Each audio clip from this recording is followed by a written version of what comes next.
یہ بہت حد تک پاکستان کی پوسچرنگ لگ رہی ہے، اور ترکی مشرق وسطیٰ میں اور مسلم ورلڈ کی لیڈرشپ لینے میں بھی کوشاں ہے۔ ترکی کے صدر جو ہیں ان کو ایک انٹرنل کسی حد تک انپاپولرٹی کا سامنا بھی ہے۔ ایک نیا اسلامی بلاک جو ہے وہ بن کر سامنے آئے۔ مودی جو ہے وہ بات کرنا یا کہنا یا جملے ان چیزوں کے ساتھ ہی وہ اپنی دھاک بٹھاتے ہیں۔ ہندوستان کی تاریخ کی گزشتہ 70 برس کی یہ سب سے زیادہ شفاف غیر ذمہ دار حکومت ہے۔ کوئی بہت بڑی ڈرامیٹک تبدیلی مہرین سفین یہاں پہ نہیں آنے لگی ایک دم۔ بسم اللہ الرحمن الرحیم۔ السلام علیکم ناظرین، آپ کے ساتھ ایک بار پھر حاضر ہوں اپنے یوٹیوب چینل پر، اور آج ہم نے بات کرنی ہے جو اس وقت سچویشن کریٹ ہوتی جا رہی ہے۔ شاہ محمود قریشی صاحب کا جو اس وقت بیان آیا او آئی سی کے حوالے سے کہ اگر مزید ڈیلیز کیے گئے تو پھر ہم او آئی سی سے باہر اجلاس جو ہے بلا لیں گے، اور جو کاؤنسل آف فارن منسٹرز کے حوالے سے ہمارا ایک بیان ہے جو ہم بار بار کہتے ہیں، ہمارا جو موقف ہے اس حوالے سے اب ایک بڑی کلیئر سٹیٹمنٹ جو ہے وہ ہماری طرف سے آئی ہے۔ شاہ محمود قریشی صاحب نے یہ بھی کہا کہ ہم جانتے ہیں کہ ہم کیا کہہ رہے ہیں۔ دو ٹوک موقف ایسے لگتا ہے کہ اپنایا گیا ہے، ایک کلیئر میسج جو ہے وہ دے دیا گیا ہے۔ اس وقت اس موضوع پہ بات کرنے کے لیے انتہائی موضوع شخصیت میرے ساتھ موجود ہے، ڈاکٹر محیط پیرزادہ صاحب ہمارے ساتھ موجود ہے۔ ڈاکٹر صاحب السلام علیکم۔ جی مہرین، تھینک یو سو مچ، وعلیکم السلام۔ ڈاکٹر صاحب اس وقت جو میں بات کر رہی ہوں تو اس سے کچھ دیر قبل جو مائک پومپیو ہے ان کا بھی فون آیا شاہ محمود قریشی صاحب کو خطے کی صورتحال پر۔ یہ باتیں سامنے آ رہی ہیں کہ ان کے درمیان گفتگو ہوئی ہے گزشتہ رات کی اگر بات کریں تو بیک ڈور چینل سے، جیسا شاہ محمود قریشی صاحب نے بھی کہا کہ ہمیں اپروچ بھی کیا جا رہا ہے، بیک ڈور چینل جو ہے وہ کھل گئے ہیں اب، لیکن جو سچویشن ہے ہم نے اس پہ بات کرنی ہے کیونکہ کشمیر کے حوالے سے بڑا ہی کلیئر سٹانس اس وقت پاکستان کا سامنے آیا ہے۔ اس سے پہلے آپ کو یاد ہوگا جو کوالالمپور سمٹ تھا اس میں بھی پاکستان نے شرکت نہیں کی، اور کس کے کہنے پر نہیں کی یہ آپ کو بھی معلوم ہے، سب کو معلوم ہے۔ سعودی عرب کا ایک پریشر تھا ہمارے اوپر، اب ہم نے جو ان کا $1,00,000 ہے وہ بھی واپس کر دیا، وہ کس نے دیا وہ بھی آپ کو پتا ہے، چائنا نے دیا۔ اب یہ سچویشن کیا کریٹ ہو رہی ہے اور اس موقف کے بعد کی سچویشن کیا ہوگی؟ دیکھیے مہرین، یہ ممکن ہے کہ بہت حد تک اس پہ جو اسپیکولیشن ہو رہی ہے وہ پاکستان کے میڈیا کے اندر ایک انٹرنل ایکو سسٹم کے اوپر ہو رہی ہے۔ پاکستان کے سعودی عرب کے ساتھ اتنے قریبی تعلقات ہیں، ایک relationship of interdependence ہے جو کوئی آج کا ہے نہیں ہے، وہ کم از کم 1970 سے ذوالفقار علی بھٹو صاحب جب پاکستان کے پرائم منسٹر تھے اس وقت سے ہے، بلکہ اس سے پہلے بھی ہے، لیکن 1970 میں بہت ایڈوانس ہوا۔ پھر 1980 میں پاکستان، سعودی عرب اور امریکہ نے مل کے سوویت یونین کے خلاف افغانستان کے اندر جو ایک جدوجہد کی، اس میں سعودی عرب کا بڑا کلیدی رول تھا، اور سعودی عرب جو ہے اس میں پاکستان کو ہمیشہ فائنینشیل سپورٹ بھی دی ہے۔ سعودیز پاکستان کے بہاف پہ امریکہ میں لابنگ بھی کرتے ہیں۔ یہ صحیح ہے کہ سعودیز نے ایک بہت commercial relation ship of growing importance جو ہے وہ ہندوستان کے ساتھ بھی ڈیولپ کیا ہے، اور وہ ہندوستان کے کشمیر کی پالیسی کے اوپر کوئی کھل کے پوزیشن اب نہیں لیتے ہیں، ان کے بہتر تعلقات ہیں۔ یہی صورتحال جو ہے وہ یو اے ای کی بھی ہے، لیکن پاکستان کے وزیر خارجہ جناب شاہ محمود قریشی صاحب کی سٹیٹمنٹ سے جس قسم کا تاثر ابھرا ہے، یہ بہت حد تک پاکستان کی پوسچرنگ لگ رہی ہے۔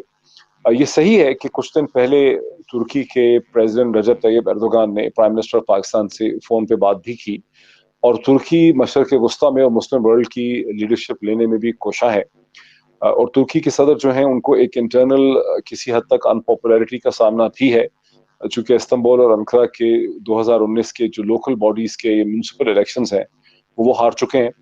ہایا صوفیہ کی جو انہوں نے ریکنورژن کی ہے میوزیم سے، 1934-5 کا ڈیسیجن تھا مصطفیٰ کمال آتاتورک کا، اس کو انہوں نے ریورٹ کیا ہے تھرو ایڈمنسٹریٹو کورٹ، اور دوبارہ اس کو انہوں نے ایک ہایا صوفیہ کو ماسک میں کنورٹ کیا ہے، جو کہ وہ ماسک تھی فار آلموسٹ 500 ایئرس۔ یہ سب چیزیں جو وہ کر رہے ہیں، اور ایکسٹرنل جو پوسچرنگ وہ کر رہے ہیں مشرق وسطیٰ میں، در حقیقت اپنی ڈومیسٹک پالیٹکس میں اپنی پوزیشن کو اسٹرینتھن کرنے کے لیے کر رہے ہیں۔ اسے ہمیں ذہن میں رکھنا چاہیے۔ ٹھیک، اب پاکستان جو پوسچرنگ کر رہا ہے وہ بھی پاکستان کی جو گورنمنٹ ہے پرائم منسٹر عمران خان کی، کچھ ایکسٹرنل پوسچرنگ ہے، کچھ انٹرنل پوسچرنگ ہے، لیکن کوئی بہت بڑی والکینک چینج جس کو کیٹیکلزمک یا والکینک یا ارتھکویک کہتے ہیں چینج کا، وہ یہاں نہیں آ سکتا۔ محض کشمیر کے ایشو پہ اگر یہ ضرور ہو سکتا ہے کہ پاکستان، کیونکہ ابھی تک تو کوئی میں نے فارمل سعودی رد عمل یا ریئیکشن سعودی عرب اور یو اے کی طرف سے شاہ محمود قریشی صاحب کی اسٹیٹمنٹ کے بعد نہیں دیکھا۔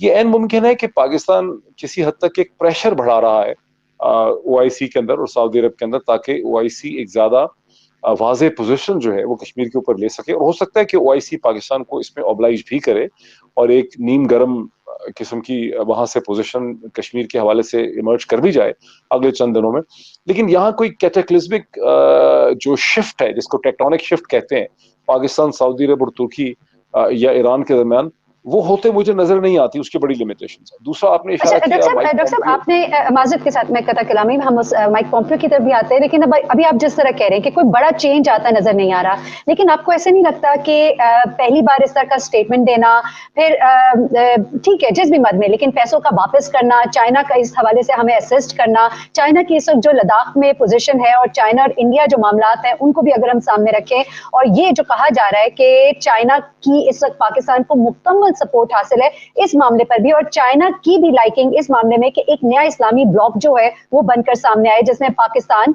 मलेशिया, टर्की और साथ ही साथ आपका ईरान जो है वो इमर्ज होता नजर आता है। आपको क्या ये सिचुएशन जो है ये दिखाई देती है कि चाइना की सपोर्ट और ये तमाम तर मामला जो है एक नए इस्लामी ब्लॉक की निशानदेही करे, G8 ममालिक, G7 ममालिक इसकी कुछ निशानदेही करते हैं? देखिए, चीन एक बहुत मोहतात उभरती हुई ताकत है। चीन जो कुछ भी करता है वो बहुत धीरे धीरे करता है, बहुत सोच समझ के करता है, बहुत स्लो करता है। इसमें कोई शक नहीं है कि चीन चाहेगा कि एक ऐसा मशरक़ वस्ता में मुस्लिम दुनिया का ब्लॉक हो।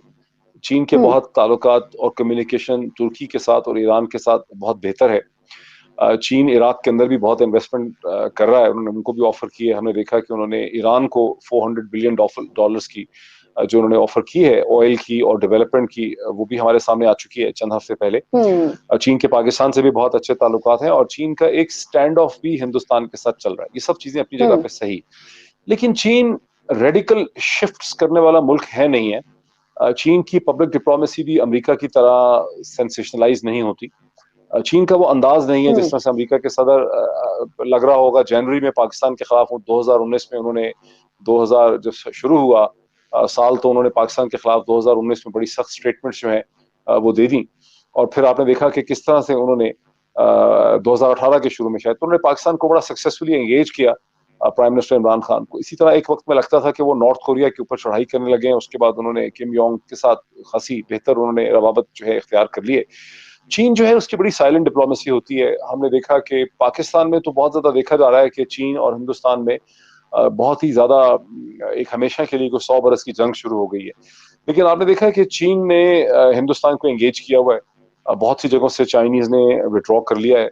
सिर्फ एक दो जगहों पे वो है, यानी अपना पॉइंट भी उन्होंने कन्वे कर दिया है। बहुत सी जगहों पे वो विड्रॉ करने को तैयार भी तो नहीं है ना मोहित साहब? देखिए, हिंदुस्तान और चीन के दरमियान में जिस साइज के ये कंट्रीज और पावर्स हैं रीजनल, उनके दरमियान में 2, 4, 5, 10 किलोमीटर की डेप्थ में, और वैसे भी पहले तो हमें ये समझना बहुत जरूरी है हमारे व्यूअर्स को कि जिस एरिया के अंदर डिस्प्यूट है वो ना फॉर्मल चीन है ना फॉर्मल इंडिया है। ये बताइएगा कि आपने कहा कि चाइना जो है बहुत मोहतात है और खामोशी से अपना काम करता है, तो क्या आपको ये लगता है कि at the cost of this कि चाइना और भारत का मामला तय हो जाएगा कि जहां तक वो आ गए, और अब पाकिस्तान के ये जो मामला है कश्मीर के हवाले से, इस पे चाइना अपनी खामोशी इख्तियार करे, तो ये वाली चीज जो है ये कोई इस तरह की मिडिल सिचुएशन निकल आएगी जिसमें इंडिया और चाइना मामला रिजॉल्व होगा और पाकिस्तान जो है वो अकेला फिर तन्हा उसी महाज पर दिखाई देगा? देखिए, कश्मीर के मामले में जो प्रॉब्लम खड़ा हो रहा है दिल्ली के लिए, वो बहुत हद तक दिल्ली का अपना बनाया हुआ है। पाकिस्तान का जो रिएक्शन और रद्द अमल है वो तो होना ही था। हिंदुस्तान का चूंकि मजाज एक इस किस्म का है, उनकी हुकूमत का, ये एक इंतहाई गैर जिम्मेदाराना हुकूमत है नरेंद्र मोदी की, कि उनको ये समझ ही नहीं आई कि इस पे चीनी रिएक्शन जो है वो कितना। देखिए, पाकिस्तान की तो वो परवाह ही नहीं करते, वरना अगर वो जरा भी परवाह करते, वो जरा भी एहसास करते कि उन्होंने क्या किया, तो वो पाकिस्तान की खातिर भी ये ना करते। जिस तरह से सिविल जो उनका CAA एक्ट है, जो उनका जो सिटीजनशिप अमेंडमेंट एक्ट है 2019 का, उसमें उन्होंने ये नहीं सोचा कि इसका बांग्लादेश के साथ ताल्लुकात में क्या फर्क पड़ेगा। जब उन्होंने नेपाल के साथ अपनी डीलिंग की तो उन्होंने नहीं देखा काला पानी के इशू पे कि नेपाल इस पे कैसे रिएक्ट करेगा। मेरी अंडरस्टैंडिंग है कि भूटान में भी अब वो इतनी अच्छी तरह से एंट्रेंच नहीं है। इस वक्त सूरत हाल ये है कि उनकी कोलंबो से बहुत हद तक हमेशा से ही तलखी रही है। Sri Lanka has always been seen as a Chinese and Pakistani ally. Bangladesh उनका बड़ा सॉलिड एलाय था, लेकिन वहां भी उनकी तनाव की सी कैफियत है। ईरान के साथ आपने देखा है कि उनकी खिंचाव और तनाव की सी कैफियत है। नेपाल के साथ उनकी सूरत हाल आपके सामने आ गई है। चीन के साथ उनका स्टैंड ऑफ और पाकिस्तान के साथ उनकी सूरत हाल बहुत ही खराब है। जब से नरेंद्र मोदी आए हैं, कभी लाइन ऑफ कंट्रोल के ऊपर 2014 से आज तक एक दो दिन के लिए भी फायरिंग नहीं रुकी। सैकड़ों लोग जो हैं वो शहीद हुए हैं हमारी साइड पे, सैकड़ों शहरी जो हैं हुए, उनकी साइड पे भी लॉस ऑफ लाइफ हुआ है, हमारी साइड पे भी लॉस ऑफ लाइफ हुआ है, और हमारी साइड पे सिविलियन लॉस ऑफ लाइफ भी जो है वो बहुत ज्यादा हुआ है। और हिंदुस्तान के अंदर जो एक इंतहा पसंदी है सड़कों के ऊपर मुसलमानों के खिलाफ, वो भी, उसमें भी बहुत बदतरीन इजाफा हुआ है। तो ये हिंदुस्तान की तारीख की गुज़श्ता 70 बरस की ये सबसे ज्यादा सफाक गैर जिम्मेदार हुकूमत है। वो उसके जो बेसिकली ड्यूरिंग मोदी रेजीम आप इसे कह सकते हैं। अच्छा मोहित पिरज़ादा साहब, ये बताएं कि अभी माइक पॉम्पियो की आप बात करने जा रहे थे, इसको अब मैं अगर आपकी पूरी गुफ्तगू से अखज़ करूं, तो जो हमारी तरफ ये कहा जा रहा है कि चूंकि ये फोन आया है और वो जो बैकडोर डिप्लोमेसी की बातें हो रही हैं, लेकिन अगर आपको मैं सुनकर फैसला करूं तो मैं ये समझ पाती हूँ कि माइक पॉम्पियो का जो फोन आया है वो ट्रंप इलेक्शन के हवाले से ज्यादा है फोकस, क्योंकि अफगानिस्तान से फौजियों का इनखिला जो अभी तक मुकम्मल नहीं हुआ, और वो जो तमाम वादे ट्रंप ने किए थे खासतौर पर ग्रेटर इजराइल प्लान के हवाले से भी, वो चूंकि नहीं पूरे हो पाए, तो अब वो चाहते हैं कि इस तरह की कोई हेल्प पाकिस्तान से मिल पाए। इज दैट सो, या वो पाकिस्तान भारत ताल्लुकात उनको भी बेहतर और सऊदी अरब और पाकिस्तान ताल्लुकात को बेहतर करने के हवाले से था कि नहीं था? देखिए, सऊदी अरब और पाकिस्तान के ताल्लुकात के हवाले से तो इट्स हाईली अनलाइकली कि माइक पॉम्पियो ने कोई बहुत ज्यादा उसके हवाले से बात की हो। जब तक हमें कुछ उसके में इशारा ना मिले, हमें ये इस पे इतना बिल्ड अपॉन नहीं करना चाहिए। जो उसकी चीज क्लियर है कि चंद दिन पहले ज़ल्मे खलीलजाद यहाँ पे आए थे। इस वक्त जो है जो प्रोसेस है अफगानिस्तान में, वो आगे प्रोग्रेस कर रहा है, क्योंकि उसमें अमेरिकन ने पहले तो कमिटमेंट कर ली थी 28 फरवरी को गालिबन, जब दोहा में टॉक्स हुई थी, तो अमेरिकन ने एक प्रोसेस टॉक्स का दोहा में हुआ था, एक काबुल में हुआ था, और अमेरिकन ने तालिबान को, अफगान तालिबान को ये सॉलिड कमिटमेंट दी थी कि उनके जो चंद सौ या 1000 प्रिजनर्स हैं वो रिलीज कर दिए जाएंगे। वो प्रिजनर्स तो मार्च ही में रिलीज हो जाने चाहिए थे, लेकिन फिर अशरफ गानी की हुकूमत जो खुद बहुत इनसिक्योर है, उन्होंने उनकी रिलीज में बहुत रुकावट डाली। अब आप देखें कहाँ फरवरी या मार्च और कहाँ अगस्त का महीना, 6 माह लग चुके हैं अमेरिकन को उन प्रिजनर्स की स्टेप बाय स्टेप रिलीज करते हुए, और अब वो आखिर में मेरे ख्याल 400 रह गए हैं जिनके अगले चंद दिनों में एक्सपेक्टेड है कि वो रिलीज हो जाएंगे। तो माइक पॉम्पियो जो है, उनका इस वक्त मेन इंटरेस्ट ये है कि अफगानिस्तान का जो प्रोसेस है, जिस सिलसिले में ज़ल्मे खलीलजाद यहाँ पे आए थे और जिसमें पाकिस्तान का रोल गलती है, वो आगे एडवांस करे, ताकि अफगानिस्तान से ट्रूप्स के विड्रॉल की खबर जो है वो रिपब्लिकन्स का जो नवंबर का इलेक्शन है उसमें एक बेहतर रोल जो है वो प्ले कर सके। पाकिस्तान की ओआईसी के हवाले से जो स्टेटमेंट है वो अमेरिका को कितना अननर्व करती है, जब तक कोई हमें इसके, मुझे नहीं इसका ठीक तरह से अंदाजा कि क्या अमेरिका कोई बहुत ज्यादा परेशान होगा पाकिस्तान की पोस्चरिंग की वजह से।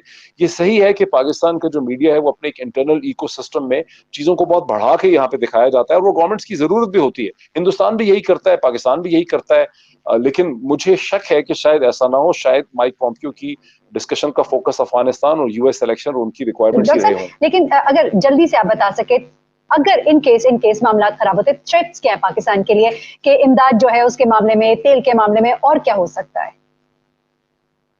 मेरे नहीं ख्याल कि कोई इतनी बड़ी यहाँ डिसरप्शन होने लगी है। ये एक इंप्रेशन जरूर पैदा हो रहा होगा, जैसे पाकिस्तान में ये इंप्रेशन पैदा हो गया है कि बैरूत की पोर्ट पे हमला नेसेसरली इसराइल नहीं किया है, कोई क्लियर एविडेंस नहीं है हमारे पास। इसी तरह पाकिस्तान में बहुत सी चीजें बहुत एग्जैजरेटेड शक्ल में देखी जाती हैं। पाकिस्तान और सऊदी अरब के दरमियान रिलेशनशिप इस किस्म के हैं कि अगर पाकिस्तान नाराजगी का इजहार करेगा तो सऊदीज पाकिस्तान को ऑब्लाइज करेंगे। ये कोई एक सडनली एंटी सऊदी अलायंस मुस्लिम वर्ल्ड में बन जाए, जिसका पाकिस्तान हिस्सा बन जाए, ये ऐसा नहीं होगा। Pakistan is merely doing posturing, Saudis will respond to that posturing. कोई बहुत बड़ी ड्रामेटिक तब्दीली महरीन सफैन यहाँ पे नहीं आने लगी एकदम। ठीक है, सही है, ठीक है। मोहित पिरज़ादा साहब, thank you so much for being with us. बहुत ही अच्छी गुफ्तगू रही, सेर हासिल गुफ्तगू रही, और डेफिनेटली जैसा मोहित पिरज़ादा साहब कह रहे हैं कि ये एक पोस्चरिंग है जो कि मुमालिक के दरमियान होती है, अपने मौक़िफ़ को बयान किया जाता है। कोई बड़ा चेंज जो है वो होता हुआ दिखाई नहीं दे रहा, या कोई बड़ी बात नहीं सामने आएगी इसमें से। Thank you so much once again. इंशाल्लाह नाज़रीन फिर हाजिर होंगे नए टॉपिक्स के साथ, नए इश्यूज के साथ। तब तक के लिए मुझे इजाजत दीजिएगा, अपनी दुआओं में हमें भी याद रखिएगा। अल्लाह हाफ़िज़।